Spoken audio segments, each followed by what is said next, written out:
കോടതിയുടെ ചെസ്റ്റിൽ മാത്രം വയ്ക്കുന്ന ഒരു മെമ്മറി കാർഡ്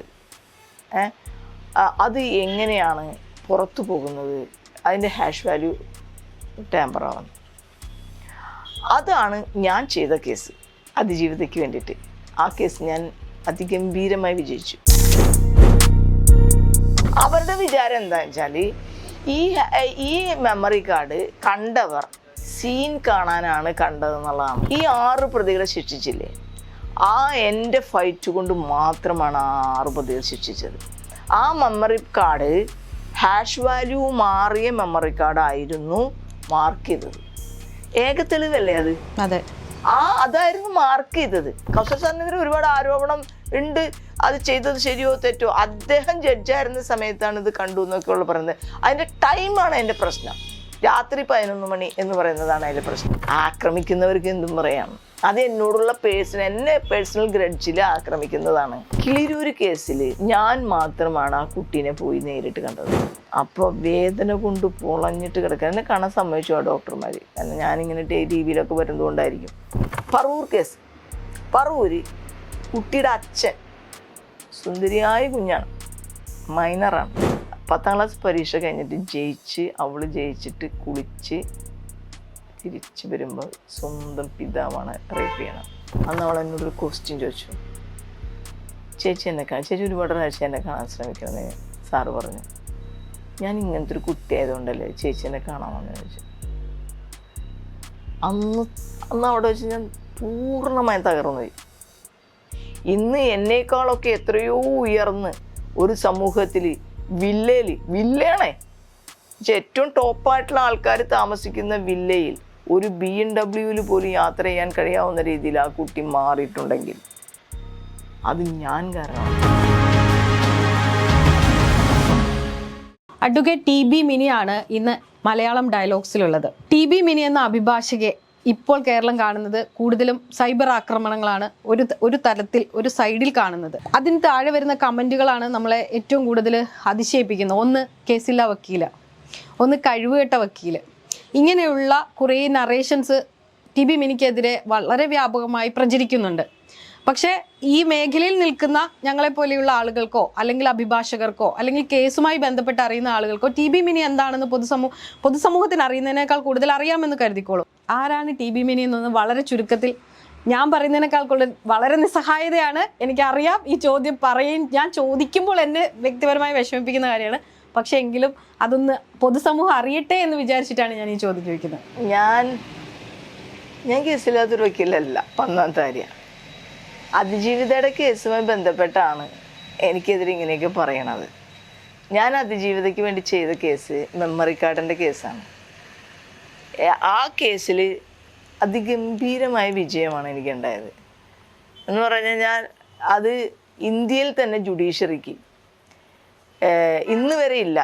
ഡിജിറ്റൽ രേഖകൾ ഇപ്പോൾ ഈ സോഷ്യൽ മീഡിയയും ഡിജിറ്റൽ സംവിധാനങ്ങളും വന്നതോടുകൂടി സ്ത്രീകൾക്കെതിരെയും വ്യക്തികൾക്കെതിരെയുമായിട്ടുള്ള പലതരത്തിലുള്ള ആക്രമണങ്ങൾക്ക് ഡിജിറ്റൽ സംവിധാനങ്ങൾ ഉപയോഗിക്കപ്പെടുന്നു എന്നതുകൊണ്ടും ഈ ഡിജിറ്റൽ തെളിവ് എങ്ങനെയാണ് കോടതി പരിഗണിക്കേണ്ടതെന്ന് CRPCയിൽ ഒന്നും തന്നെ ഇല്ലായിരുന്നു. ഇപ്പോൾ BNSSലാണ് അതിനെക്കുറിച്ച് കുറച്ച് കാര്യങ്ങൾ ചെയ്ത് വെച്ചിരിക്കുന്നത്. അപ്പം അങ്ങനെ വികസിക്കുന്ന ഒരു ലോകത്തിൻ്റെ ആവശ്യകതകൾക്കനുസരിച്ച് ക്രൈം നടക്കുമ്പോൾ ഇപ്പോൾ എത്രയോ ആളുകളുടെ ലക്ഷക്കണക്കിന് കോടിക്കണക്കിന് പൈസ ഡിജിറ്റൽ ഇത് പ്രകാരം തട്ടിക്കൊണ്ടു പോകണം. ഈ പൈസ ഒന്നും തിരിച്ചു കിട്ടണില്ല, ആർക്കും കിട്ടണില്ല. ഇതൊന്നും അന്വേഷിക്കാൻ പോലും ഒരു സർക്കാരിനുള്ളിലും ഒരു തരത്തിലുള്ള സംവിധാനവുമില്ല. മനസ്സിലായ? അങ്ങനത്തെ ഒരു ലോകത്ത് ഈ ഒരു കോടതിയുടെ ചെസ്റ്റിൽ മാത്രം വയ്ക്കുന്ന ഒരു മെമ്മറി കാർഡ് അത് എങ്ങനെയാണ് പുറത്തു പോകുന്നത്, അതിൻ്റെ ഹാഷ് വാല്യൂ ടാമ്പർ ആവുന്നത്. അതാണ് ഞാൻ ചെയ്ത കേസ് അതിജീവിതയ്ക്ക് വേണ്ടിയിട്ട്. ആ കേസ് ഞാൻ അതിഗംഭീരമായി വിജയിച്ചു എന്ന് പറഞ്ഞു കഴിഞ്ഞാൽ ഞാൻ ജുഡീഷ്യറിയോട് തന്നെയാണ് ഞാൻ ചോദ്യം ചെയ്ത് ജുഡീഷ്യറി തന്നെയാണ്. 30ാമത്തെ വർഷമാണ് ഇപ്പോൾ എൻ്റെ പ്രാക്ടീസ് തുടങ്ങിയിട്ട്. എൻ്റെ കൂടെയുള്ള പല ആളുകളും ജഡ്ജിമാരാണ്.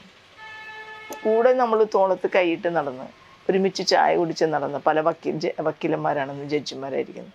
അഡ്വക്കേറ്റ് TB മിനിക്ക് കേസില്ല എന്ന് നിങ്ങളൊരു കാര്യം ചെയ്യണം. ഹൈക്കോടതിയിൽ അതിനു വേണ്ടി മാത്രമായിട്ടുള്ള ഒരു സംവിധാനമുണ്ട്. ഓൺലൈനിലുണ്ട്. ഓൺലൈനിൽ അടിച്ചു നോക്കിയാൽ അഡ്വക്കേറ്റ് ടി ബി മിനിയുടെ കേസ് കാണാൻ നിങ്ങൾക്ക് കഴിയും. മനസ്സിലായ? എനിക്ക് കേസില്ല, കേസുണ്ട് എന്നൊന്നും പറഞ്ഞ് ഞാൻ പറയുന്നത് ഒട്ടും ശരിയല്ല. ഒന്ന്, പക്ഷെ അതിജീവിതയുടെ കേസ് ഞാൻ അതിഗംഭീരമായി വിജയിച്ച കേസാണ്. പിന്നെ ഇപ്പോൾ ഞാൻ ഹാജരായ കേസ്, അതായത് മെമ്മറി കാർഡിൻ്റെ ഇഷ്യൂ എന്താണെന്ന് ഒരാൾക്കും അറിയില്ല. ഈ memory card individual hash value മാറിയിട്ടില്ല എന്നൊക്കെ പറയുന്ന ആൾക്കാരുണ്ടല്ലോ, ഒരു വിവരവും അതിനെക്കുറിച്ച് ഇല്ലാതെയാണ് സംസാരിക്കുന്നത്. മനസ്സിലായ? ഈ ദുർഭാഗത്ത് നിൽക്കുന്ന ആളുകളെ അവർ ആരും എന്തൊക്കെ എഴുതുമ്പോൾ അതിൻ്റെ ഇടയിലൊക്കെ വന്നിട്ട് മെമ്മറി കാർഡിൻ്റെ ഇൻഡിവിജ്വൽ ഹാഷ് വാല്യൂ മാറിയില്ലല്ലോ എന്നുള്ള അവരുടെ വിചാരം എന്താണെന്ന് വെച്ചാൽ ഈ മെമ്മറി കാർഡ് കണ്ടവർ സീൻ കാണാനാണ് കണ്ടതെന്നുള്ളതാണ്. കേസിനെ സംബന്ധിച്ച് അതിൻ്റെ ഇമ്പോർട്ടൻസ് എന്തറിയാമോ? ഈ കേസിലെ ഏറ്റവും പ്രധാനപ്പെട്ട തെളിവ് എന്ന് പറയുന്നത് മെമ്മറി കാർഡായിരുന്നു. ഈ 6 പ്രതികളെ ശിക്ഷിച്ചില്ലേ, ആ എൻ്റെ ഫൈറ്റ് കൊണ്ട് മാത്രമാണ് 6 പ്രതികൾ ശിക്ഷിച്ചത്. ആ മെമ്മറി കാർഡ് ഹാഷ് വാല്യൂ മാറിയ മെമ്മറി കാർഡായിരുന്നു മാർക്ക് ചെയ്തത്. ഏക തെളിവല്ലേ അത്? അതെ, അതായിരുന്നു മാർക്ക് ചെയ്തത്. കൗസർ സാറിൻ്റെ ബെഞ്ചിലായിരുന്നു എന്ത് ചെയ്തത്, ഫർദർ ഈ കേസ് ആദ്യം വന്നത് ഞാൻ കൊടുത്ത ഈ കേസ്. അപ്പോൾ അന്ന് സാറിനാണ് അതിൻ്റെ കോൺസ്റ്റിറ്റ്യൂഷൻ. അപ്പോൾ ഞാൻ സാറിൻ്റെ അടുത്ത് പെറ്റീഷൻ ഫയൽ ചെയ്തു, സാർ ഈ കേസ് കേൾക്കരുത്. സാർ അപ്പം തന്നെ അത് അവോയ്ഡ് ചെയ്തു. ഞാൻ ഇൻറ്റഗ്രിറ്റി ഉള്ള ആളുകൾ അങ്ങനെയാണ് ചെയ്യണത്. ഇപ്പം കൗശൽ സാറിനെതിരെ ഒരുപാട് ആരോപണം ഉണ്ട്, അത് ചെയ്തത് ശരിയോ തെറ്റോ. അദ്ദേഹം ജഡ്ജായിരുന്ന സമയത്താണ് ഇത് കണ്ടു എന്നൊക്കെയുള്ള പറയുന്നത്. അതിൻ്റെ ടൈമാണ് അതിൻ്റെ പ്രശ്നം. രാത്രി 11 മണി എന്ന് പറയുന്നതാണ് അതിൻ്റെ പ്രശ്നം. തെറ്റ് മനസ്സിലാക്കിയപ്പോൾ സാറ് അത് തിരുത്തുക എന്നുള്ളതാണല്ലോ, അതാണ് ഏറ്റവും പ്രധാനപ്പെട്ട ഒരു കാര്യം എന്ന് പറയുന്നത് ജുഡീഷ്യറിയെ സംബന്ധിച്ച്. നമ്മളുടെ ഈ ഫൈറ്റ് എല്ലാം എൻ്റെയാണ് ജുഡീഷ്യറി. കാരണം ഞാൻ അവിടെ പ്രാക്ടീസ് ചെയ്യുന്ന ഒരാളാണ്. എന്നെ വിശ്വസിച്ചു, ജുഡീഷ്യറിയെ വിശ്വസിച്ചു. ആയിരക്കണക്കിന് ആളുകൾ നമ്മുടെ അടുത്ത് അല്ലെങ്കിൽ വിവിധ വക്കീലന്മാരുടെ അടുത്ത് വരുന്ന സമയത്ത് അവിടെ നീതിയായിരിക്കണം കൊടുക്കുന്നത്, അല്ലേ? ആ വിശ്വാസത്തിൽ വരുന്ന ഒരു ജഡ്ജി ചിലപ്പോൾ പറയുന്ന ജഡ്ജ്മെൻറ്റ് അവരുടെ അപ്രീസിയേഷൻ എവിഡൻസിന് പല രീതിയിലായിരിക്കും. അതുകൊണ്ടാണല്ലോ നമ്മൾ ഈ ഹൈറാർക്കിയൊക്കെ വയ്ക്കുന്നത്. അപ്പോൾ കൗസർ സാറിൻ്റെ ബെഞ്ചിൽ ബൈജു പൗലോസ് എന്ന് പറഞ്ഞ ഇൻവെസ്റ്റിഗേറ്റിംഗ് ഓഫീസർ ഈ മെമ്മറി കാർഡ് അയക്കാത്തതിനെ സംബന്ധിച്ച്, ഫോറൻസിക്കിലേക്ക് അയക്കാത്തതിനെ സംബന്ധിച്ച് ആൾ ഇവിടെ റിട്ട് പെറ്റീഷൻ ഫയൽ ചെയ്യാം. അന്ന് എന്നെയും പ്രതിയാക്കിയിട്ടുണ്ട്, അതായത് അതിജീവിതേനെയും പ്രതിയാക്കിയിട്ടുണ്ട്. ഞങ്ങൾ അവിടെ കോടതിയിൽ കേസ് ഫയൽ ചെയ്തു. അപ്പം ഞാൻ ഇതേ പെറ്റീഷൻ, സാർ ഇത് കേൾക്കരുത് എന്ന് പറയുന്നൊരു പെറ്റീഷൻ ഞാൻ കോടതിയിൽ വെച്ചു. അപ്പോൾ സാറ് പറഞ്ഞു, ഈ കേസ് പല ദിവസങ്ങളായി ഞാൻ കേട്ടുകൊണ്ടിരിക്കുക, അതുകൊണ്ട് തന്നെ എനിക്ക് എന്ത് ചെയ്യാൻ പറ്റില്ല, ഇതിപ്പോൾ വേറൊരാൾക്ക് മാറ്റി കൊടുക്കാൻ പറ്റില്ല. ഈ അന്വേഷണം ഇങ്ങനെ അനന്തമായി ഇത് നീട്ടിക്കൊണ്ട് പോകരുത്, ഇതിന് എവിടെയെങ്കിലും ഒരു സ്റ്റോപ്പ് വേണമെന്നും പറഞ്ഞ് സാറ് എന്ത് ചെയ്യാണ്, ഈ മെമ്മറി കാർഡുമായി ബന്ധപ്പെട്ടുകൊണ്ട് ഉണ്ടായ, നമ്മൾക്ക് ട്രയലിൽ കുഴപ്പമാണല്ലോ ഈ മെമ്മറി കാർഡിൻ്റെ ഹാഷ് വാല്യൂ മാറിയിരിക്കണത്. സാറ് പറഞ്ഞു അതവർക്ക് മനസ്സിലായി, ആ കോടതിക്ക് അത് മനസ്സിലായി. കാരണം ജില്ലാ കോടതിയിൽ ഇരുന്നൊരു ജഡ്ജാണ്, അദ്ദേഹത്തിന് സംശയം എവിഡൻസിൻ്റെ വാല്യൂ ഏതൊക്കെയാണ് എവിഡൻസ് ആയിട്ട് വരുന്നത് നല്ല ബോധ്യമുള്ള ഒരാളാണ്. അദ്ദേഹം ആ മെമ്മറി കാർഡിൻ്റെ ശരിയായ മാർക്ക് ചെയ്യപ്പെട്ട ഹാഷ് വാല്യൂ ഉള്ള മിറർ ഇമേജ്, അതിൻ്റെ ഒറിജിനൽ ഇരിക്കുന്നത് FSL-ലാണ്, നമ്മൾക്ക് ഇവിടെ മാർക്ക് ചെയ്യുന്നതൊക്കെ മിറർ ഇമേജാണ്. ആ മിറർ ഇമേജ് രാത്രി രാത്രി തന്നെ എടുത്തുകൊണ്ട് വന്ന് പിറ്റേ ദിവസം ഈ സാധനം കോടതിയിൽ മാർക്ക് ചെയ്യാനായിട്ട് പറയുകയാണ്. ഇനി അതിൻ്റെ പ്രാധാന്യം എന്താ? ഈ മെമ്മറി കാർഡിൻ്റെ ഹാഷ് വാല്യൂ ഇങ്ങനെ ഇട്ട് കണ്ട ചില ആളുകൾക്ക് ഒന്നും വിവരമില്ല. ഹാഷ് വാല്യൂ മാറിക്കഴിഞ്ഞാൽ ഇട്ട് കണ്ടു എന്ന് മനസ്സിലാക്കിയ പ്രതി ഈ ഹാഷ് വാല്യൂ മാറിയ മെമ്മറി കാർഡ് കാണണമെന്നും അത് സ്റ്റേറ്റ് FSL-ന് അവർക്ക് വിശ്വാസമില്ല എന്നും പറഞ്ഞു സെൻട്രൽ ലാബിലേക്ക് അയപ്പിച്ചു. ആ സെൻട്രൽ ലാബിലേക്ക് അയപ്പിച്ച അതിൽ സ്വാഭാവികമായും മാറിയ ഹാഷ് വാല്യൂ ആയിരിക്കും ഉണ്ടാവുക, അല്ലേ? പുതിയത് കൊണ്ടുവച്ചത് ഉണ്ടാവില്ലല്ലോ, മാറിയ ഹാഷ് വാല്യൂ. അപ്പോൾ അതിൽ ബഹുമാനപ്പെട്ട സുപ്രീം കോടതിയിലെ ഒരു ജഡ്ജ്മെൻ്റ് ഉണ്ടായിരുന്നു, ഒരു വാചകം, ഇത് ഡിഫൻസിന് മാത്രമേ ഉപയോഗിക്കാൻ പാടുള്ളൂ എന്ന്. എന്ത് ചെയ്തു എന്നറിയാമോ? ഈ കിട്ടിയ റിസൾട്ട് ഡിഫൻസ് വക്കീൽ കോടതിക്കും കൊടുത്തിട്ടില്ല, പ്രോസിക്യൂഷനും കൊടുത്തിട്ടില്ല, ഡിഫൻസിൽ ഹാജരാക്കിയുമില്ല. മനസ്സിലായി? അപ്പോൾ അപ്പൊ ഇത് കാണുക എന്നതല്ല പ്രാധാന്യം. ഈ കേസിൽ അതിൻ്റെ തെളിവിൽ ടാമ്പറിങ് വരുന്നു എന്നുള്ളതും ആ തെളിവ് നശിച്ചു പോയാൽ പൾസർ സുനി അടക്കം ഈ കേസിൽ നിന്ന് രക്ഷപ്പെടും എന്നുള്ളതായിരുന്നു അതിൻ്റെ പ്രാധാന്യം. ഞാൻ ആ കേസ് നടത്തി ഇത്രയും കൊലകൊമ്പന്മാരായിട്ടുള്ള ആളുകളെ ബാധിച്ച് എനിക്കെതിരെ വ്യക്തിപരമായി ഞാൻ ചാനലിലിരുന്ന് ചർച്ച ചെയ്യുന്നതായിരുന്നു. ഒരു കേസ് ആർഗ്യൂ ചെയ്യുമ്പോൾ പ്രതിഭാഗം വക്കീൽ ആർഗ്യൂ ചെയ്യണത് വളരെ സീനിയർ ആയിട്ടുള്ള ഒരു അഡ്വക്കേറ്റാണ്. എനിക്ക് അദ്ദേഹത്തിനോട് ഒരു വിഷമവുമില്ല, ഒരു ദേഷ്യവുമില്ല. വക്കീലന്മാർ അങ്ങനെ പലതുമൊക്കെ ചെയ്യും കോടതിയിൽ, അവരുടെ കേസ് ജയിക്കാനാണ് അവർ ചെയ്യണത്. അവിടെ വന്ന് സാറ് എപ്പോഴും പറയുന്നത് ഞാൻ ചാനലിൽ നിന്ന് പറഞ്ഞ കാര്യം, ഞാൻ പത്രത്തിൽ പറഞ്ഞ കാര്യം, പത്രത്തിൽ വന്നിട്ടുള്ള ഫോട്ടോഗ്രാഫ്, ഇതൊക്കെയാണ് കോടതിയിൽ ഹാജരാക്കുന്നത്. കേസല്ല പറയണത്. പ്രധാനമായും കേസ് പറയുമ്പോൾ അവർക്ക് പറയാൻ പറ്റുമോ? ഒരു മെമ്മറി കാർഡ് കോടതിയുടെ ചെസ്റ്റിൽ നിന്നും എടുത്തു കൊണ്ടുപോയി അതിൻ്റെ ഹാഷ് വാല്യൂ മാറിയോ, അത് കറക്റ്റ് ചെയ്യണ്ട എന്ന് ഏതെങ്കിലും പ്രതികാരകം വക്കീലിന് പറയാൻ പറ്റുമോ? പറയാൻ പറ്റില്ല. എന്നെ അപ്പം ടാർഗറ്റ് ചെയ്യായിരുന്നു ചെയ്തത്. അപ്പൊ ആ കേസ് ഞാൻ വിജയിച്ചതാണ്. അല്ലെ? ഈ കേസിലെ ജഡ്ജ്മെന്റ് നിങ്ങൾക്കറിയാമോ? 445 ആ ജഡ്ജ്മെന്റ് എന്ന് പറഞ്ഞു കഴിഞ്ഞാൽ ചരിത്ര രേഖയാണ്. മനസ്സിലായ? ഒരു കേസിലല്ലല്ലോ, സുപ്രീം കോടതി പോലും അതിൽ പറഞ്ഞല്ലോ. പറയാൻ മാത്രമല്ല, ഈ എല്ലാ സ്റ്റേറ്റിലും ഈ റൂളിങ്സ് വന്നു കഴിഞ്ഞു. കേരള സംസ്ഥാനത്തും ഡിജിറ്റൽ എവിഡൻസ് എങ്ങനെ കൈകാര്യം ചെയ്യുന്നുള്ള റൂളിങ്സ് വന്നു. എങ്ങനെ അത് രേഖയായി പരിഗണിക്കാം, എങ്ങനെയൊക്കെ സൂക്ഷിക്കണം, എങ്ങനെയൊക്കെ ഇത് വെക്കണം, എവിടെയാണ് ഇത് വെക്കേണ്ടത്, എങ്ങനെ ഇത് കൈകാര്യം ചെയ്യണം, എല്ലാം. ഇതെന്റെ വിജയമാണോ ഇല്ലയോ? ആക്രമിക്കുന്നവർക്ക് എന്തും പറയാം. അത് എന്നോടുള്ള എന്നെ പേഴ്സണൽ ഗ്രഡ്ജിൽ ആക്രമിക്കുന്നതാണ്. അത് നിങ്ങൾ കാര്യമാക്കണ്ട. മനസ്സിലായ? അത് പറയുന്നവർ വിവരമില്ലാത്തത് കൊണ്ട് പറയണതാ. ഈ കേസിൽ തന്നെ മറ്റൊരു കാര്യം ഞാൻ പറയാം. ഈ കേസിൽ ജഡ്ജ്മെന്റ് എന്താണെന്ന് നിങ്ങൾക്കറിയാമോ? അന്വേഷണത്തിന് അതേ ജഡ്ജിനെ തന്നെ വെച്ചു. മനസ്സിലായ? ജഡ്ജായിട്ടല്ല, എൻക്വയറി ഓഫീസറായിട്ട് വെച്ചു. ഈ എൻക്വയറി ഓഫീസർ പലരെയൊക്കെ കണ്ട് ചോദിച്ചതിന് ശേഷം എത്തിയ കൺക്ലൂഷൻ എന്താ? ഫോറൻസിക്കിൽ നിന്ന് കിട്ടിയ ആ റിപ്പോർട്ട് ശരിയാണെന്നും ഈ 3 ടൈമും ഇത് എക്സസ് ചെയ്തു എന്ന് പറയുന്ന അതേ കണ്ടെത്തലാണ് ആ ജഡ്ജി ചെയ്തത്. ഇന്ന ആളുകളാണെന്നും കണ്ടുപിടിച്ചു. അത് കഴിഞ്ഞിട്ട് ഹൈക്കോടതിയുടെ ജഡ്ജ്മെൻറ്റിൽ ഒരു സാധനം ഉണ്ടായിരുന്നു. ഈ കേസിൽ വേണമെങ്കിൽ പോലീസിനെ ഈ ആളുകളെ തിരിച്ചറിഞ്ഞാൽ FIR ഇടണമെന്നും CRPC അനുസരിച്ച് ഇൻവെസ്റ്റിഗേഷൻ നടത്തണമെന്നും ശിക്ഷിക്കണമെന്നും അതിൽ എഴുതിയിട്ടുണ്ടായിരുന്നു. അത് ഇതുവരെ നടപ്പിലാക്കിയിട്ടില്ല.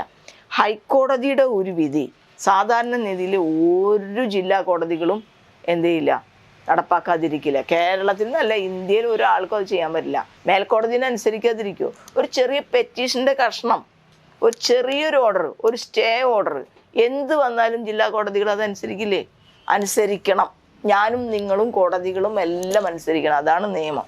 ഞാൻ ചോദിക്കുന്നത്, നമ്മൾ കുറച്ച് പിന്നിലോട്ട് പോയാൽ ഇപ്പം സൂര്യനെല്ലി കേസ്, പറവൂർ ജിഷ കേസ്, ഈ കേസിലെല്ലാം TB മിനി എന്താണെന്നുള്ളത് പൊതുസമൂഹത്തിന് എത്ര അറിയുമെന്ന് എനിക്കറിയില്ല. പക്ഷെ അഭിഭാഷകർക്കിടയിലും മാധ്യമപ്രവർത്തകർക്കിടയിലും ഒക്കെ ഒരു പരിധിവരെ TB മിനി അവിടെ അഭിഭാഷകയായിരുന്നു, അതിജീവിതമാർക്ക് വേണ്ടി സംസാരിക്കുന്ന ഒരു ശബ്ദമായിട്ടുണ്ടായിരുന്നു എന്നറിയാം.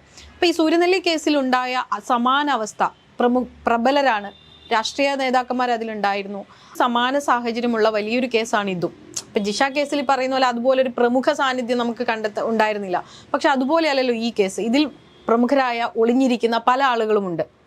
അപ്പോൾ കേരള സമൂഹത്തിന് അറിയാൻ വേണ്ടി ഞാൻ ചോദിക്കാണ്, 2 കേസിനെയും വക്കീൽ എങ്ങനെയാണ് കണ്ടത്? എന്തൊക്കെ അന്ന് സുപ്രീം കോടതിയിൽ വരെ പോയി തിരിച്ചു വന്നൊരു കേസാണ് സൂര്യനെല്ലി കേസ്.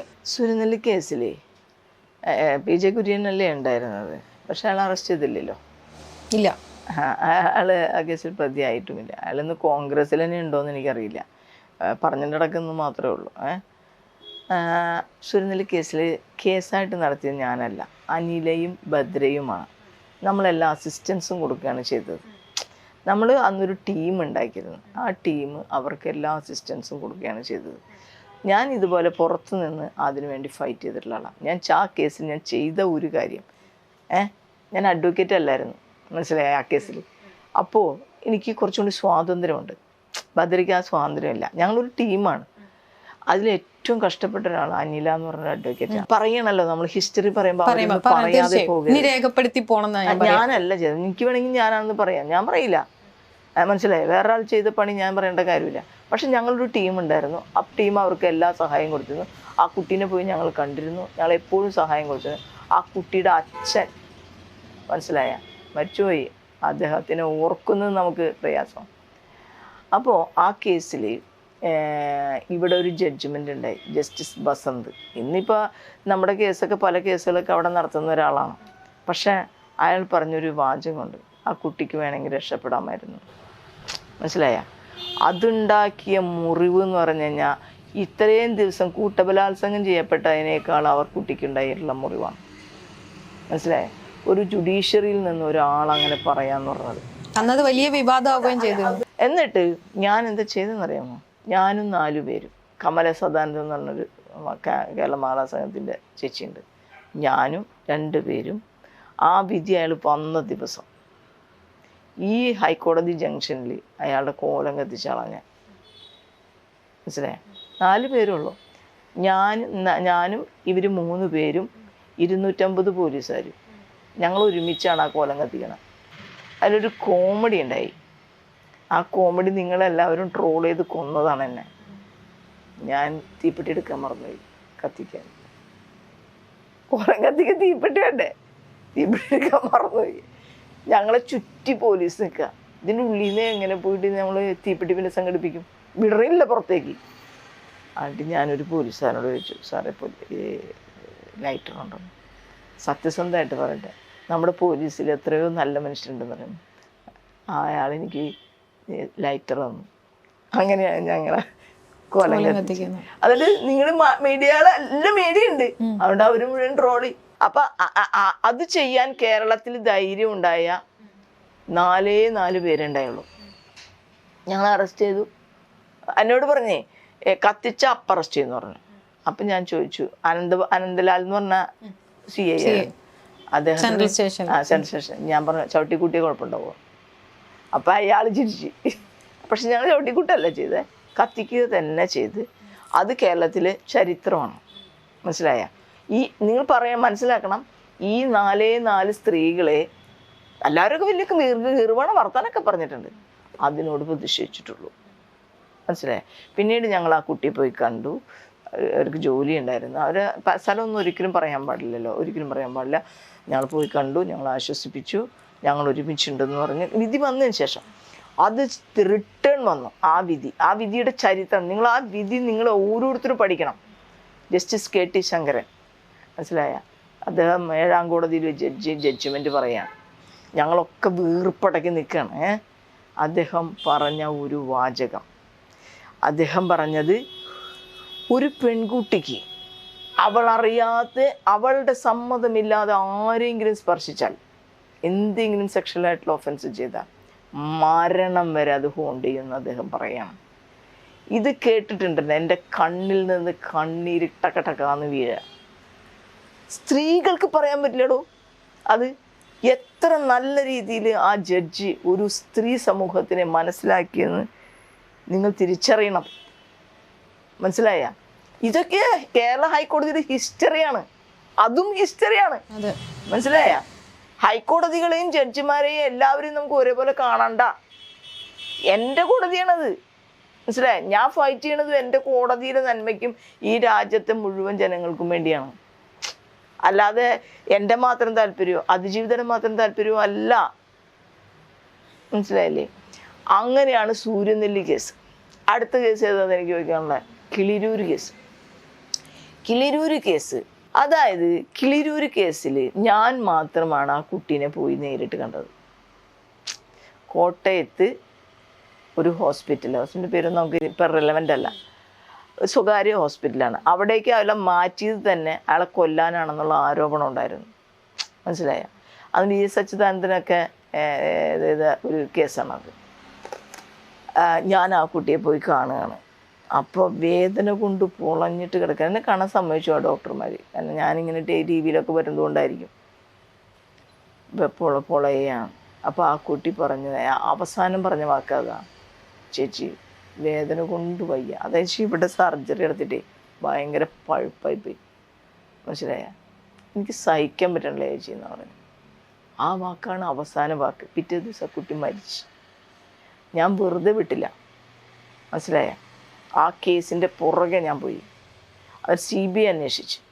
CBI അന്വേഷിച്ചിട്ട് 3 പ്രാവശ്യം CBIയുടെ അന്വേഷണ റിപ്പോർട്ട് ഒന്നുമില്ല എന്ന് പറഞ്ഞ് CBI ആദ്യത്തെ പ്രാവശ്യം ആരുമില്ല ഒന്നുമില്ല എന്ന് പറഞ്ഞ റിപ്പോർട്ട് ആദ്യം വലിയത്.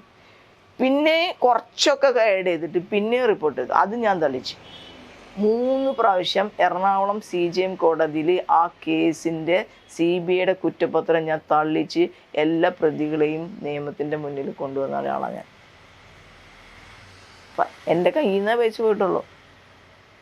ഇത്ര പോലും വരുമാനം എനിക്ക് അന്നില്ല. മനസ്സിലായില്ലേ? അപ്പം ഈ മിനി കേസില്ലാത്ത വക്കീലാണെന്ന്. അതുകൊണ്ടാണ് ഞാൻ ഈ ചോദ്യം ചോദിക്കുന്നത്. പിന്നെ അത് കഴിഞ്ഞിട്ട് കിളിരു കേസ്. അപ്പം അത് ഒരു 2-3 വർഷം അത് പോയേ. പണിയെടുക്കണില്ല, ഇതിൻ്റെ പണിയുടെ നടക്കാണ്. അത് കഴിഞ്ഞ് വന്ന ഇതാണ് പറവൂർ കേസ്. പറവൂർ കുട്ടിയുടെ അച്ഛൻ സുന്ദരിയായ കുഞ്ഞാണ്, മൈനറാണ്. 10ാം ക്ലാസ് പരീക്ഷ കഴിഞ്ഞിട്ട്, അതൊക്കെ ഇപ്പോൾ പറയുന്നത് നമുക്ക് സങ്കടം ഉണ്ടാകുന്ന കാര്യമാണ്. 10ാം ക്ലാസ് പരീക്ഷ കഴിഞ്ഞിട്ട് അവൾ ജയിച്ചിട്ട് കുളിച്ച് തിരിച്ച് വരുമ്പോൾ സ്വന്തം പിതാവാണ് റേപ്പ് ചെയ്യണം. മനസ്സിലായ? നമ്മളിതൊന്നും അറിയണില്ല. അവൾ പിന്നെ 156 പേര് 156 സ്ഥലത്ത് വെച്ചിട്ട് കൂട്ടബലാത്സംഗം ചെയ്തിട്ടുണ്ട്, ബലാത്സംഗം ചെയ്തിട്ടുണ്ട്. ഈ അച്ഛൻ കൊണ്ട് നടന്നു. കാശുണ്ടാക്കാൻ പണിയെന്ന് പറഞ്ഞിട്ട് അയാൾ കൊണ്ടു നടന്നു. നിർബന്ധപൂർവ്വം. പഠിച്ചുമില്ല, നല്ലോണം പഠിക്കുന്ന കുട്ടിയായിരുന്നു. ഈ കേസിൽ ഈ ഹൈദരാബാദിലോ ബാംഗ്ലൂരോ വെച്ച്, ബാംഗ്ലൂരിൽ നിന്നാണ് ഒരു സ്ഥലത്തുനിന്ന് ഇവള് രക്ഷപ്പെട്ടിട്ട് ഇവളുടെ ഇളയമ്മയുടെ അടുത്ത് വന്നു. ഇളയമ്മയുടെ അടുത്ത് വന്നിട്ട് അച്ഛനും അമ്മയും കൂട്ടിൽ നിന്നാണേ. കേരളത്തിൻ്റെ ചരിത്രത്തിൽ ഇങ്ങനെ ഉണ്ടായിണ്ടാവില്ല. അമ്മമാർ ചിലപ്പോൾ ചെയ്യും, ചിലപ്പോൾ അച്ഛന്മാർ ചെയ്യും. അമ്മമാർ ചെയ്ത കേസൊക്കെ ഉണ്ട്. അവിടെ നിന്നു. ഈ അച്ഛനും അയൽക്കാരും തമ്മിൽ ഒരു വലിയ തല്ലുണ്ടായി. ഈ തല്ലിലാണ് ഈ കേസ് പോലീസ് സ്റ്റേഷനിലെത്തുന്നു. പോലീസ് സ്റ്റേഷനിൽ ആ ആള് പോലീസുകാരുടെ അടുത്ത് വെച്ച് ഇയാളെക്കുറിച്ച് പറയുകയാണ്. അങ്ങനെയാണ് ഈ സംഭവം അറിയണത്. പിന്നെ കേസായി. കുട്ടീനെ ജൂനിയർ കസ്റ്റഡിയിലായി. ഉണ്ണിരാജ് IPS ആണ് ഇൻവെസ്റ്റിഗേറ്റിംഗ് ഓഫീസർ. സന്ധ്യ മാഡം ഉണ്ട്. ഞാൻ ഉണ്ണിരാജ് സാറിൻ്റെ അടുത്ത് പല പ്രാവശ്യം വിളിച്ചു. സാറ് കുട്ടിക്ക് സമ്മതമാണെങ്കിൽ കാണാമെന്ന് പറഞ്ഞു. കുട്ടി സമ്മതമല്ലായിരുന്നു. ഞാനും എൻ്റെ ഏറ്റവും അടുത്ത സുഹൃത്തുണ്ട് KK ഷാഹിന, മാധ്യമപ്രവർത്തക, ഞങ്ങൾ 2 പേരും കൂടിയാണ് പോയത്. അവിടെ ചെന്ന് കാണാൻ സമ്മതിച്ചില്ല. ഞാൻ പോന്നു. പിന്നെ ഉണ്ണിരാജ് സാറിനോട് ഇടയ്ക്കിടയ്ക്ക് ഞാൻ വിളിച്ചു ചോദിക്കും, സാറേ ആൾ ഓക്കെ ആയോ. ഞാനൊരു ദിവസം അവളെ കാണാൻ പോയി. അന്ന് അവൾ എന്നോടൊരു ക്വസ്റ്റ്യൻ ചോദിച്ചു, ചേച്ചി ഒരുപാട് പ്രാവശ്യം എന്നെ കാണാൻ ശ്രമിക്കണമെന്ന് സാറ് പറഞ്ഞു. ഞാൻ ഇങ്ങനത്തെ ഒരു കുട്ടി ആയതുകൊണ്ടല്ലേ ചേച്ചി എന്നെ കാണാമെന്ന് ചോദിച്ചു. അന്ന് അവിടെ വെച്ച് ഞാൻ പൂർണ്ണമായും തകർന്നു പോയി. ഒന്നും മിണ്ടാൻ പറ്റുന്നില്ല. ഞാൻ അപ്പം തന്നെ അവളുടെ അടുത്ത്, നിനക്ക് എന്ത് സഹായം ഉണ്ടെങ്കിൽ ഞാനുണ്ടാവും എന്ന് പറയാതെ ഞാൻ പോരുക. അങ്ങനെ പോന്നിട്ട് ഞാൻ ഹൈക്കോടതിയിൽ വന്ന് ഇവിടെ വന്ന് അപ്പം തന്നെ ഒരു റിട്ട് പെറ്റീഷൻ ഡ്രാഫ്റ്റ് ചെയ്ത് ഹൈക്കോടതി കൊടുത്തു. ജഡ്ജിയുടെ പേര് പറയണം, justice CN Ramendran Nair. Sir ഈ കേസ് എടുത്തിട്ട് ഒന്നും ചോദിച്ചില്ല, ഒന്നും പറഞ്ഞില്ല. ഞാൻ ആവശ്യപ്പെട്ട കംപ്ലീറ്റ് റിലീഫ് എന്ന് പറഞ്ഞാൽ ഈ കുട്ടിക്ക് പഠിക്കാനുള്ള സൗകര്യം, ഏറ്റവും നല്ല ഭക്ഷണം, അത് പ്രധാനമാണ്. നല്ല ഭക്ഷണം. ജൂനിയർ ഹോമിൽ ഒരുപാട് പിള്ളേരില്ലേ, നല്ല ഭക്ഷണം, അവർക്ക് മാത്രമായിട്ടൊരു റൂം. ഇനി അവൾ മേജറായി കഴിഞ്ഞാൽ ജോലി, സർക്കാർ ജോലി. ഇന്നിപ്പോൾ അവൾ വലിയ ഉദ്യോഗസ്ഥയാണ് കേട്ടോ, അത് നമ്മൾ അറിയണം. ഈ സൊസൈറ്റിയിൽ അവരുണ്ട്. അവർക്ക് വീട് എല്ലാം സർക്കാർ പണിത് കൊടുത്തു. എൻ്റെ ഹർജിയിൽ നിന്നുണ്ടായിട്ടുള്ള ഉത്തരവിൻ്റെ അടിസ്ഥാനത്തിലാണ് സർക്കാർ ഇത് ചെയ്തത്. മനസ്സിലായി? ഒരിക്കൽ പോലും ഞാൻ ആ കുട്ടീനെ പിന്നെ കണ്ടിട്ടില്ല, പോയിട്ടില്ല, സംസാരിച്ചിട്ടില്ല. ഒരു ദിവസം ഈ അടുത്ത് ഒരു 6 മാസം മുന്നേ ഈ എല്ലാ കേസുകളും പിന്നെ 8 കേസിൽ അച്ഛനും അമ്മേനെ അടക്കം ശിക്ഷിച്ചു.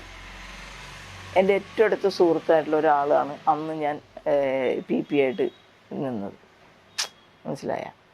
അതിനുശേഷം ഈ 6 മാസങ്ങൾക്ക് മുന്നേ ഞാനൊരു പാട്ട സ്കൂട്ടർ ഓടിച്ചിട്ടാണ് ഇറങ്ങണം.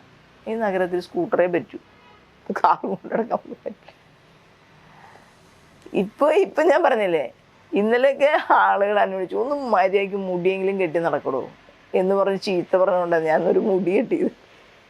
അതിലൊന്നൊരു കാര്യമൊന്നും വിശ്വസിക്കുന്ന ഒരാളാണ് ഞാൻ. എന്നിട്ട് പത്രക്കാരെല്ലാവരും കൂടി ഈ കുട്ടി വന്നു. അവിടെ വന്നത് എങ്ങനെയാണെന്നറിയാമോ? BMW ഒന്നിറങ്ങി കോടതി കയറി കേസ് പറഞ്ഞു പോയി. അപ്പം എന്നെ ചുറ്റും നിൽക്കുന്നവരെല്ലാവരും കളിയാക്കി. നോക്ക് താനെങ്ങനെ നടക്കണേ, ഞാൻ ജയിച്ച കേസല്ലേ. എന്നിട്ട് അപ്പം ഞാൻ അവരോട് പറഞ്ഞെന്തറിയാമോ, എടോ അതാണ് എൻ്റെ വിജയം. ഞാൻ കേസ് കൊടുത്തൊരു വിധിയായതിനേക്കാൾ ഞാൻ എന്താണോ ഇത്തരത്തിലൊരു കുട്ടിയാവണം എന്ന് ഞാൻ ആഗ്രഹിച്ചത്, ഇന്ന് എന്നേക്കാളൊക്കെ എത്രയോ ഉയർന്ന് ഒരു സമൂഹത്തിൽ വില്ലയാണേ, ഏറ്റവും ടോപ്പായിട്ടുള്ള ആൾക്കാർ താമസിക്കുന്ന വില്ലയിൽ ഒരു BMW പോലും യാത്ര ചെയ്യാൻ കഴിയാവുന്ന രീതിയിൽ ആ കുട്ടി മാറിയിട്ടുണ്ടെങ്കിൽ അത് ഞാൻ കാരണമുണ്ട്. അതിലെനിക്ക് അഭിമാനമുണ്ട്, സന്തോഷമുണ്ട്. നമ്മൾ ഈ ഭൂമിയിൽ നിന്ന് പോകുമ്പോൾ എന്തെങ്കിലും നമ്മൾ അവശേഷിപ്പിച്ച് പോകുന്നുണ്ടെങ്കിൽ ഇതൊക്കെയാണ്. ജിഷ കേസിൽ ജിഷ ലോ കോളേജിൽ പഠിച്ച കുട്ടിയാണ്, പഠിച്ചുകൊണ്ടിരിക്കുന്നത്. എൻ്റെ നേരത്തെ പറഞ്ഞ ഷാഹിനയില്ലേ, ഷാഹിനയുടെ കൂടെ കോളേജിൽ, ക്ലാസ്സിലല്ല കോളേജിൽ പഠിച്ച കുട്ടിയാണ്. ഈ സംഭവം ഉണ്ടാകുമ്പോൾ ഞാനും ഷാഹിനയും കൂടിയാണ് ആ സ്ഥലത്ത് പോകുന്നത്. അപ്പോൾ ഈ കുട്ടിയുടെ അമ്മ ഹോസ്പിറ്റലിലാണ്. ഞങ്ങൾ 5 ദിവസം പോലീസും കാവലും വീട്ടുകാരും ഒക്കെ ഉണ്ട്. ഞങ്ങൾ ആ സ്ഥലമൊക്കെ പോയി കണ്ടു. ആ അമ്മയുടെ അടുത്ത് പോയി. അമ്മേനെ ഞാൻ എല്ലാവരും കാണാൻ സമ്മതിക്കുന്നുണ്ടായിരുന്നില്ല, പക്ഷെ ഷാഹിനി ആയതുകൊണ്ട് കാണാൻ സമ്മതിച്ചു.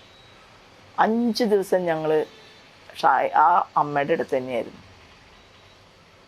അതിനുശേഷം ഞാനും ഷാഹിനയും നടത്തിയ ഇൻവെസ്റ്റിഗേഷൻ എന്തുമാത്രം പണി ഞങ്ങൾ രണ്ടുപേരും എടുത്തെന്നറിയാമോ? എല്ലാ ദിവസവും രാത്രി ഞങ്ങൾ രണ്ടുപേരും എല്ലാ ചാനലുകളുമായി ബന്ധപ്പെട്ട് ഇൻ്റർവ്യൂ ആണ്. എല്ലാ ദിവസവും രാത്രി, ഓരോ ദിവസവും ഓരോ തെളിവുകൾ, ഓരോ ദിവസവും ഓരോരോ പ്രശ്നങ്ങൾ, ഇൻവെസ്റ്റിഗേഷൻ്റെ പാളിച്ചകൾ എല്ലാം കാണിച്ചുകൊണ്ട് നമ്മൾ ഇത് ചെയ്തുകൊണ്ടിരിക്കുകയാണ്. ഞാൻ ഹൈക്കോടതിയിൽ കേസ് കൊടുത്തു, മനസ്സിലായ, ഈ ഇൻവെസ്റ്റിഗേഷനിൽ ഇന്ന കാര്യങ്ങൾ നോക്കുന്നില്ല എന്ന് പറഞ്ഞിട്ട്. സെൻകുമാർ സാറിനെതിരായിട്ടുള്ള ഇതൊക്കെ വന്നു, രമേശിനെതിരെയായിട്ട് വന്നു. സർക്കാർ, ഉമ്മൻചാണ്ടി സർക്കാർ അട്ടിമറിഞ്ഞ് LDF സർക്കാർ വന്നു. ആ പ്രതിനെ അറസ്റ്റ് ചെയ്തു, ശിക്ഷിച്ചു, അല്ലേ? സൗമ്യ കേസ് പറയാൻ നമുക്ക് പോവാം. ഈ കേസിൽ വക്കീൽ എപ്പോഴും പറയുന്ന ഒരു കാര്യമാണ്, സൗമ്യ കേസിനേക്കാൾ കുറേയും കൂടി ഗ്രാവിറ്റി, നമ്മൾ അങ്ങനെ ഗ്രാവിറ്റി അളക്കാൻ പാടില്ല എങ്കിൽ പോലും അതിനേക്കാൾ ഒരു ക്രൂരത ഇതിനുണ്ട് നടി ആക്രമിക്കപ്പെട്ട കേസിൽ എന്നാണ് വക്കീൽ എപ്പോഴും പറയാറുള്ളത്. സൗമ്യ കേസിൽ ഞാൻ പ്രോസിക്യൂട്ടർ ഒന്നായിരുന്നില്ല, അത് തൃശ്ശൂരല്ലേ. സൗമ്യ കേസിൽ പ്രോസിക്യൂട്ടർമാരിൽ ഒരാളായിരുന്നു. അന്ന് സൗമ്യ കേസ് നടക്കുമ്പോൾ തൃശ്ശൂർ ജില്ലാ കോടതിയിൽ പ്രോസിക്യൂട്ടറായിരുന്നു ഈ കേസിലെ ജഡ്ജി. ഇപ്പം ഈ കേസിലെ ജഡ്ജി, മനസ്സിലായേ? അവരെ അതിലൊന്നും ചെയ്തിട്ടില്ല, സ്പെഷ്യൽ പ്രോസിക്യൂട്ടറെ വയ്ക്കായിരുന്നു സുരേഷൻ, മനസ്സിലായില്ലേ? ആ കേസിൽ ഒരു ഡോക്ടർ ഡിഫൻസ് ലോയറായിട്ട്, അതായത് ഫോറൻസിക് ടീമിലുണ്ടായിരുന്ന ഒരു ഡോക്ടർ, ആൾ ഡിഫൻസിൻ്റെ വിറ്റ്നസ് ലിസ്റ്റിൽ വന്ന് ഡിഫൻസിന് അനുകൂലമായി മൊഴി കൊടുക്കണം. ആകെ ആ കേസിൽ ദൃക്സാക്ഷി എന്ന് പറഞ്ഞ രീതിയിലില്ല. അത് ഓടുന്നത് കണ്ടവരുണ്ട് നമ്മുടെ കേരളത്തിലെ. ഈ ഓടുന്ന കണ്ട ആൾ പിന്നീട് വന്നിട്ട് ഞാൻ കണ്ടു എന്ന് പറഞ്ഞിട്ടുണ്ട്. അപ്പോൾ ഇടിക്കേണ്ടതാണ് നമ്മ, അല്ലേ? അയാൾ അപ്പം തടഞ്ഞിരുന്നെങ്കിൽ ഈ കുട്ടി മരിക്കുമായിരുന്നോ? അതാണ് കേരളത്തിൻ്റെ സൊസൈറ്റിയുടെ പ്രശ്നം, മനസ്സിലായ? പിന്നീട് വന്നിരുന്നിട്ട് അയ്യോ 10 എന്ന് പറഞ്ഞിട്ട് എന്താ കാര്യം? അത് കഴിഞ്ഞ് അത് ഞാൻ കണ്ടപ്പോൾ ഞാൻ വിചാരിച്ചു ഇത് പണിയാണല്ല, ഈ പണിയാണ്. എൻ്റെ നാടാണ് തൃശ്ശൂർ, ഞാൻ ഇരിഞ്ഞാലക്കുടക്കാരിയാണ്. ഞാൻ അപ്പം തന്നെ വണ്ടി എടുത്ത് തൃശ്ശൂർക്ക് പോവാണ് കോടതിയിലേക്ക്. അന്ന് എനിക്ക് എന്തോ ഇവിടെ കേസില്ല എന്ന് തോന്നുന്നു, ഞാൻ പോയി. കോടതിയിൽ ലാസ്റ്റ് ബെഞ്ചിൽ ഞാൻ ചെന്നിരുന്നു. ഇവിടെ ഇരുന്നായിരുന്ന ജഡ്ജായിരുന്നു, ഇവിടെ എറണാകുളത്ത് ഇരുന്ന ജഡ്ജായിരുന്നു. ഇയാളുടെ ഡിഫൻസ് പറയാൻ നിൽക്കുകയാണ്. അതായത് ഷെർലി വാസു ആണ് അതില് ഫോറൻസിക് അതായത് ഷെർലി വാസു ചെയ്തത് 100% ശരിയാണ്. കാരണം അവർ ആ റിപ്പോർട്ടിന്മേൽ കൃത്യമായിട്ടുള്ള കാര്യം കോടതിയിൽ വന്ന് പറഞ്ഞു. മനസ്സിലായ? ഈ ആള് ഈ ചെയ്തു ജൂനിയറായിട്ട് അവരുടെ കൂടെ ഉണ്ടായിരുന്ന ആള് തന്നെ ചെയ്തു എന്ന് വിചാരിക്കും. അപ്പോഴും അയാളെയും കൂടി കേട്ടിട്ടാണ് ഷെർലി വാസു പോയിട്ട് അവിടെ മൊഴി കൊടുക്കുന്നത്. കോടതിയിൽ ഒരു സംവിധാനമുണ്ട്, കോൺട്രഡിക്ഷൻ എന്ന് പറഞ്ഞ സാധനം. മനസ്സിലായ? ഇയാളെയും കൂടി സാക്ഷിയാക്കേണ്ട കാര്യം പിന്നില്ല. ഓൾറെഡി എല്ലാ പോയിന്റും വന്നിട്ടുണ്ടെങ്കിൽ പിന്നെ ഒരു സാക്ഷി ഇതിൻ്റെ ഉള്ളിൽ നിന്ന് ഒരാളെ കൊടുക്കേണ്ട കാര്യമില്ല. ഒരു പോയിന്റ് വിട്ടുപോയിട്ടുണ്ടെങ്കിൽ പ്രോസിക്യൂഷന് വേണമെങ്കിൽ ഇയാളെ കൊണ്ടുവന്ന് സാക്ഷി പറയിക്കാം. ഇവരെല്ലാ പോയിന്റും പറഞ്ഞു. കോടതി കൺവിൻസ്ഡ് ആണ്. ഇയാൾ ആരുടെ സാക്ഷിയായിട്ടാണ് വരുന്നത്? പ്രോസിക്യൂഷന്റെ സാക്ഷിയായിട്ടല്ല. ഇയാൾ വരുന്നത് ഡിഫൻസിന്റെ സാക്ഷിയായിട്ടാ. ഞാനാണ് ചെയ്തത്, ഷെർലി വാസ് പറയുന്നത് തെറ്റാണെന്ന്. ക്രിമിനൽ കേസിന്റെ ബേസ് എന്ന് പറയുന്നത് കോൺട്രഡിക്ഷൻ വന്ന ആനുകൂല്യമാർക്കാം, പ്രതിക്കാണോ? മനസ്സിലായ? ഇത് അറിയാഞ്ഞിട്ടാണോ ഈ ഡോക്ടർ പോയി ഇത് പറയാൻ പോണത്? മനസ്സിലായ? അവിടെ ചെന്നിട്ട് ഞാൻ അയാളെ മാറ്റി നിർത്തിട്ട് പറഞ്ഞേ, സാക്ഷ്യം തെറ്റാണ്, ഈ ലോകം മുഴുവൻ ആഗ്രഹിക്കുന്നതിന് ഈ പ്രതിക്ക് ശിക്ഷ കിട്ടണം, ഈ സൊസൈറ്റിയോട് ഇങ്ങനെ തെറ്റ് ചെയ്യരുത് എന്ന് ഞാൻ പറഞ്ഞു. ജഡ്ജ് എന്നെ വിളിപ്പിച്ചു ചേംബറിലേക്ക്. മിനി എന്നറിയാം ഇവിടെ വെച്ചിട്ട് ഞങ്ങൾ ഒരുമിച്ച് ഉള്ളതല്ലേ. എനിക്ക് ജഡ്ജിന് ചേംബറിൽ ഞാൻ ചോദിച്ചു കയറിയിട്ടില്ല, ഞാൻ ബാക്ക് സീറ്റിലിരുന്നതാ. സാറ് പറഞ്ഞു, മിനി ഇയാൾ മൊഴി പറഞ്ഞാൽ ഈ കേസിൽ ഞാൻ അക്വിറ്റ് ചെയ്യേണ്ടി വരും. നിവൃത്തിയില്ല, കോൺട്രഡിക്ഷൻ ആയില്ലേ. അപ്പോൾ ആകെ ഉള്ളത് പോസ്റ്റ്മോർട്ടം റിപ്പോർട്ടാണ്. ആ പോസ്റ്റ്മോർട്ടത്തിൽ കോൺട്രഡിക്ഷൻ ആയാൽ തീർന്നു. ഞാൻ പിറ്റേ ദിവസം ഞാൻ തൃശ്ശൂർ പത്രസമ്മേളനം വിളിച്ചു. ഇതിൻ്റെ അപകടം ഞാൻ പത്രക്കാരോടൊക്കെ പറഞ്ഞു. വാർത്തയായി, സർക്കാർ ഇയാളെ സസ്പെൻഡ് ചെയ്തു. മനസ്സിലായ? ഇപ്പോഴും ചില ആളുകൾ പറയുന്നുണ്ട് ഷെർലി വാസു തെറ്റ് ചെയ്തു. ഒരു തെറ്റും മേഡം ചെയ്തിട്ടില്ല. ചിലപ്പോൾ മേഡം ഒറ്റയ്ക്കായിരുന്നിരിക്കില്ല അത് ചെയ്തത്, പക്ഷെ മേഡം പ്രോസിക്യൂഷനെതിരായി പറഞ്ഞില്ല എന്ന് പറയുന്നതാണ് അതിൽ ശരി. മറ്റാൾ ഡിഫൻസിൻ്റെ പാനലിലാണ് വന്നത്. അത് ആർക്ക് ഗുണം ചെയ്യുന്നു? കോമൺ സെൻസ് മതിയില്ലേ, വേറൊന്നും വേണ്ടല്ലോ അല്ലേ? സർക്കാരിന് പെട്ടെന്ന് ഇടപെടേണ്ടി വന്നു. ഒറ്റ കാരണം കൊണ്ടാണ് ഇന്ന് അയാൾ ജയിലിൽ കിടക്കുന്നത്. പിന്നെ എല്ലാവരും പറഞ്ഞു ചില തെറ്റുകളൊക്കെ പ്രോസിക്യൂഷനെ പറ്റിയിട്ടുണ്ട്. അതും പിന്നീട് ഞാൻ ചൂണ്ടിക്കാട്ടി. അതായത് ഓടിക്കൊണ്ടിരിക്കുന്ന ഒരു ട്രെയിനിൽ ഇയാൾ പുറകെ ഓടിക്കുകയാണ്, ഒരു സാക്ഷിനെ കൊണ്ടുവന്ന് പറയിക്കുകയാണ് ഈ കുട്ടി എടുത്ത് ചാടിയെന്ന്. പ്രോസിക്യൂഷൻ്റെ മിസ്റ്റേക്ക് അല്ലേ? ആ സാക്ഷിനെ ഒഴിവാക്കണം, അല്ലെങ്കിൽ അയാളെ കൊണ്ട് അങ്ങനെ പറയിക്കുകയും ചെയ്യരുത്. എടുത്ത് ചാടി എന്ന് പറഞ്ഞാൽ സ്വന്തമായി ചാടി എന്നല്ലേ എൻ്റെ അർത്ഥം. ആ ഒറ്റ വീഴ്ചയിലാണ് അയാൾക്ക് മാറിയത്. മനസ്സിലായല്ലേ? പക്ഷെ ഞാൻ പറയണ എന്താ അറിയാമോ, ആ വിധി നന്നായി കിടക്കട്ടെ. അയാളെ എങ്ങനെ കിടക്കണേ അതാണ് ഞാൻ സൗമ്യ കേസിന്റെ പ്രധാനം പറയണത്. അതായത് 376 തെളിഞ്ഞു. മനസ്സിലായ? അതിലെന്താ ചെയ്തേക്കണേ? ഒറ്റയ്ക്ക് സോളിറ്ററി ജീവപര്യന്തം, ജീവൻ പോകുന്നത് വരെയാണ് അവൾക്ക് പനിഷ്മെന്റ്. മനസ്സിലായ? അത് എങ്ങനെ ചെയ്തത്? IPC അമെൻമെന്റ് നടത്തി. ഇപ്പോഴത്തെ BNS ആ അമെൻമെന്റ് ഉണ്ട്. മനസ്സിലായ? ഈ നേരത്തെ ലൈഫ് ഇംപ്രിസൺമെന്റ് എന്ന് പറയുന്നത് 20 വർഷം 14 വർഷം എന്നൊക്കെ കണക്കാക്കപ്പെട്ടിരുന്നു. ഇപ്പൊ അങ്ങനെയല്ല, 20 വർഷം മിനിമം ആണ്. സോളിറ്ററി എന്ന് പറഞ്ഞാൽ ഏകാന്ത തടവിൽ. നിങ്ങൾ ആദ്യം ഇയാളെ എല്ലാവരും പറഞ്ഞു അയാൾ ജയിലിൽ പോയി സുന്ദരനായെന്ന്. സബ് ജയിലി ശിക്ഷിക്കണത് വരെയുള്ള കാലം, സുപ്രീം കോടതിയിൽ ശിക്ഷ വരുന്നവരുടെ കാലം നല്ല ആട്ടിറച്ചിയൊക്കെ കഴിച്ച് നല്ല ഭക്ഷണമൊക്കെ കഴിച്ചിട്ട് അയാൾ സൂര്യന് താഴെയാണ് നടക്കണത്. മനസ്സിലായ? ഇന്നാളയാൾ ചാടി പോയപ്പോൾ അയാളുടെ കോല നിങ്ങൾ കണ്ട. എന്തുകൊണ്ടാത്? ഒറ്റയ്ക്ക് ജയിലിൽ കിടക്കാണ്.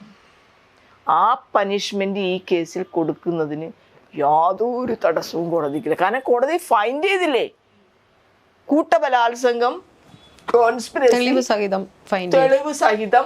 ബാക്കി ദിലീപിന്റെ കാര്യം പോട്ടെ, ദിലീപിന്റെ കാര്യത്തിൽ കോടതിയുടെ കാര്യത്തിൽ നമുക്കൊന്നും പറയണ്ട.